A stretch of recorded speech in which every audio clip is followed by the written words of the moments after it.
stereophonic sound for the home is recorded on two separate tracks, each one giving special emphasis to certain sections of the orchestra, as heard from those positions.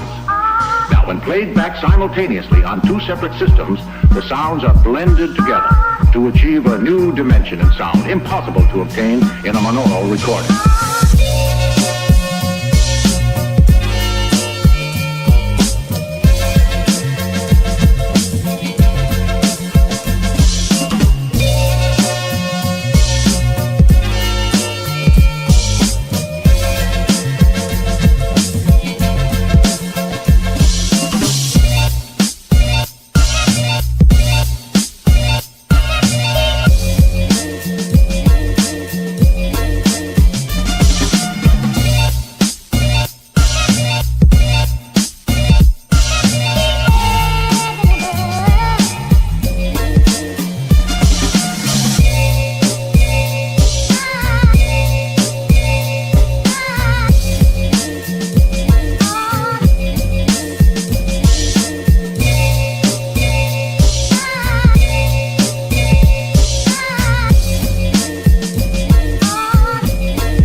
Stereophonic sound for the home is recorded on two separate tracks, each one giving special emphasis to certain sections of the orchestra, as heard from those positions.